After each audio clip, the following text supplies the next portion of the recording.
தனம் அடுத்த வர எபிசோடில் பார்த்திங்க அப்படின்னா கதிர் வந்து ராதிகாவை தான் கல்யாணம் பண்ணிக்கணும், தனத்தை கல்யாணம் பண்ணிக்கக்கூடாது அப்படின்னு சொல்லிட்டு நம்ம பேச்சை மீறி இப்படி ஒரு விஷயத்த பண்ணுறான் அப்படின்னு சொல்லிட்டு பார்த்தீங்கன்னா கதிரோட அம்மா வந்து விஷத்தை வந்து குடிச்சிட்டு ஹாஸ்பிட்டலில் அட்மிட் ஆகிருப்பாங்க. அதுக்கப்புறம் ஏமா இப்படிலாம் பண்ணுற அப்படின்னு சொல்லிட்டு கேட்பாங்க. ஆமாம், நீ உயிர் போனாலும் பரவாயில்ல, அந்த தனத்தை தான் கல்யாணம் பண்ணிப்பேன்னு சொல்லிட்டு அடம் பிடிக்கிற, அதனால் எனக்கு என்ன பண்ணுறதுனே வழி தரல. இப்போ வந்து நீ எனக்கு சத்தியம் பண்ணணும், நீ ராதிகாவை தான் கல்யாணம் பண்ணிப்பேன்னு சொல்லிட்டு எனக்கு சத்தியம் பண்ணால் மட்டும்தான் நான் மாத்திரையே போட்டுப்பேன், இல்லை நான் வந்து திரும்ப வந்து தற்கொலை முயற்சி பண்ணுறதுக்கு ரொம்ப நேரம் ஆகாதுன்னு சொல்லிட்டு திரும்ப கதிரை வந்து அவங்க அம்மா மிரட்டுறாங்க.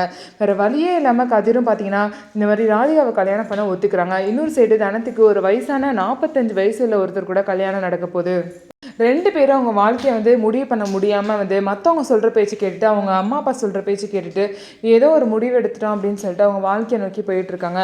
ஸோ இந்த பிரச்சனையிலேருந்து அவங்க 2 பேரும் எப்படி தப்பிக்க போகிறாங்கன்னே தெரில. ஸோ அவங்க 2 பேரும் மனசுலையும் வந்து பார்த்திங்க அப்படின்னா ஒருத்தர் பிடிச்சி தான் இருக்குது. ஸோ இதுக்கப்புறம் என்ன நடக்க போகுது அப்படின்னு சொல்லிட்டு நம்ம வெயிட் பண்ணி பார்க்கலாம். நம்ம வீடியோ உங்களுக்கு பிடிச்சிருந்தா நம்ம வீடியோவை லைக் பண்ணிக்கோங்க, மறக்காமல் நம்மளோட சேனலை சப்ஸ்கிரைப் பண்ணிவிட்டு பாருங்கள்.